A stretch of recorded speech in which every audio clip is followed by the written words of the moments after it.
are part of what makes America great. I also want to recognize this building is named after Edith Green, Wendell Wyatt.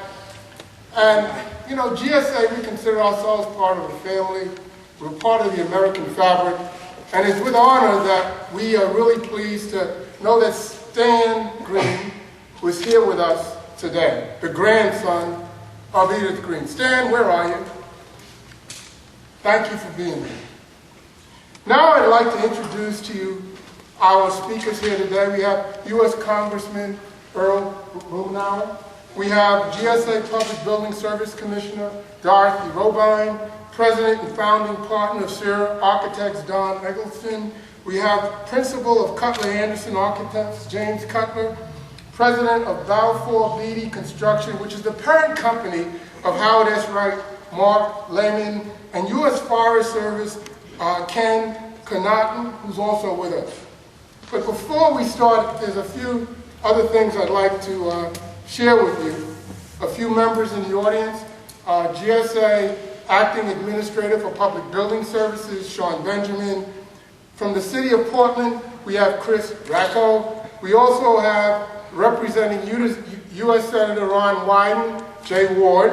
Also representing U.S. Congresswoman Suzanne Bonamici, Abigail Tibbs is with us, and Tim Babington, one of the artists who was commissioned to provide the new artwork in this project, is also here. So would you wave your hands for us so we can recognize you?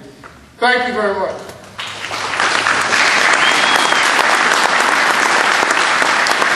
Now, I personally want to thank you all for being here. You know, it's been a little more than 3 years since we last gathered here to kick off the groundbreaking of the Edith Green Wendell Wyatt Federal Building modernization project.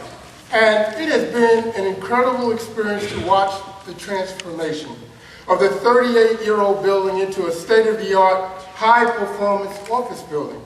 GSA, along with the renovation designer, Sierra Architects, our builder, Howard S. Wright, and in collaboration with many subcontractors, delivered GSA's largest American Recovery and Reinvestment Act project in the Northwest, and one of the largest ones in the country. If you recall, back in 2009, GSA was given a tremendous responsibility under the Recovery Act to help stimulate the economy. Our country was recovering from a recession and unemployment rates that had peaked to 10%. 10%. Nationwide, GSA invested over $5 billion in high-performance green buildings, putting thousands of people back to work. GSA's recovery funding was dedicated to creating and converting properties to high-performing green buildings. This Edith Green Wendell Wyatt project demonstrates the dramatic cost savings and ecologically beneficial possibilities of such an undertaking. Edith Green Wendell Wyatt Federal Building Modernization Project alone employed more than 90 companies, totaling approximately 625,000 labor hours. Let me restate that for you. 90 companies, 652,000 labor hours. That was a definitely positive impact on the economy. We have a commitment when we do our projects to small businesses.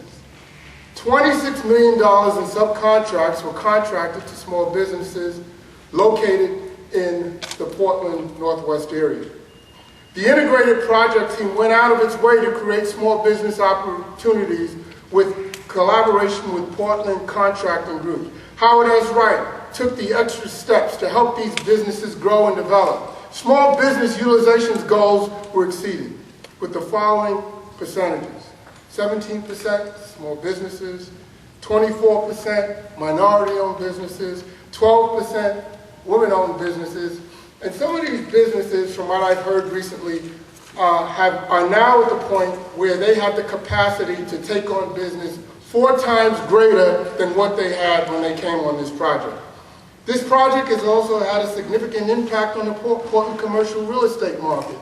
During the time when we started construction, we were able to lease an additional 334,000 rentable square feet in the Portland area as we moved the tenants out of this building. That had an approximate impact of $11.4 million in annual lease payments in Portland. And they did not face the economic downturn with commercial real estate as you saw in the rest of the nation. Overall, Portland's Class A office market in the central business district saw less volatility than the rest of the nation. I want to thank the more than 1,200 federal employees who suffered, I wouldn't say suffered, who worked with us through this transition, okay, moving from this facility to the other, because we were kind of disrupting their work style, but we learned from that process. They're scheduled to come back into this facility in September, and we look forward to greeting them here. At this point in time, I'd like to introduce to you Congressman Earl Blumenauer. I've had the pleasure over the last 3 years to work with him on innumerable issues here. He's committed to Portland. He's committed to this state. He's a lifelong resident of Portland, has devoted his entire career to public service. He was elected to the House of Representatives in 1996 to represent Oregon's 3rd District. He's a strong voice on Congress, on livable communities, and I can tell you the thing I really like about him, he's frank and candid, and he tells it like it is. From 96 to 2007, he served on the Transportation and Infrastructure Committee, where he advocated for federal policies that address transportation alternatives, provided housing choices, improved the environment. He was a member of Foreign Affairs. He was a member of the Foreign Affairs Committee from 2001 to 2007, the vice chair of the Select Committee on Energy Independence, Global Warming, and he's a current member of a very, very, very important committee, Budget Committee, Ways and Means. I'm glad you're our friend. Without further ado, I'd like to introduce Congressman Earl Blumenauer, who I've had the pleasure to work with over the last 2 years. Let's give it.